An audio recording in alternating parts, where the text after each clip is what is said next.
And President Putin having their face-to-face meeting yesterday in Geneva. The two leaders touched on a range of topics, including national security, human rights, and cybersecurity, both highlighting the cybersecurity issues in their separate press conferences following the summit. Watch. I talked about the proposition that certain critical infrastructure should be off limits to attack, period, by cyber or any other means. I gave them a list. If I'm not mistaken, I don't have it in front of me, 16 specific entities, 16 defined as critical infrastructure under U.S. policy. As for American sources, they've said that most of the cyber attacks in the world are carried out from the cyber realm of the United States. In second place is Canada. Joining me right now is Pennsylvania Congressman, Foreign Affairs Committee member, and Small Business Committee member Dan Meuser. Congressman, it's great to see you this morning. Thanks very much for being here. Your reaction to that summit? Well, we do know that he informed CNN that what the hell, he's not confident in anything. No, hey, let's remove some politics from this, and let's take the politics out and look at who got what, right? In the end, Putin got a 5-year extension on START with receiving nothing in return, no retribution whatsoever on cyber attacks. In fact, he said he knew nothing about them, no real big ask there or commitment. He actually did receive from President Biden a list of 16 of our most critical assets.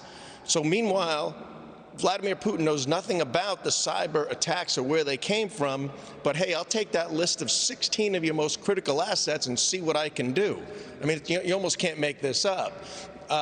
We received no retribution whatsoever for the, again, the attack on Colonial. They got a Nord Stream pipeline, and Putin got the world stage to show off himself. Okay, in return, we received being told it's none of our business when it comes to the Ukraine, right, and an agreement to talk further down the line.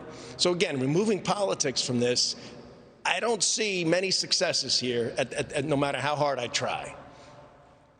You know, I don't understand why Biden would list 16 critical areas that are not to be hacked, as if Putin is just going to follow Biden's rules. Oh, okay, I'll make sure those critical areas are not hacked. I mean, you just gave away the priorities and what's most important to America to an adversary.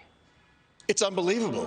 Think of that in a military sense. I look at it in a business sense. If an opponent took one of your best people and then you gave him a list and said, okay, but if you take any of these 16, I'm going to be really mad. It's mind-boggling. It's so naive.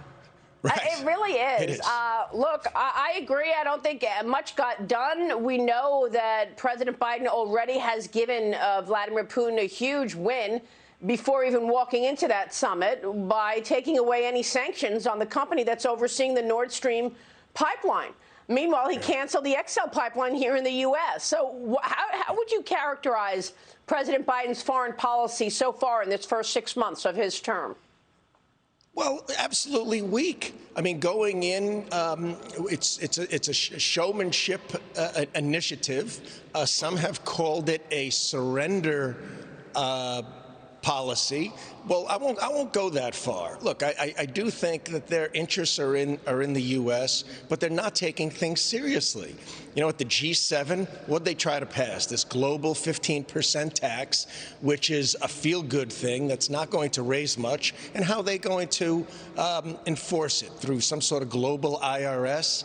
I mean, at least the NATO did do a condemnation on the atrocities coming out of China, but outside of that, there was really no substance to it. And I'm afraid our allies, you know, our allies seem to be the type of friend you have when you're loaning them money and buying them everything. But as soon as you stop doing that, then they have a problem with you. Well, it seems like the good old martyr state, United States, is back. But look, we got some really serious issues going on in the world.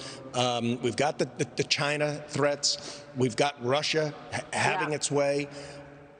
We do need to work with our allies, and we need to look after America's interests. That's what it comes down to. We got to look after America's interests. Well,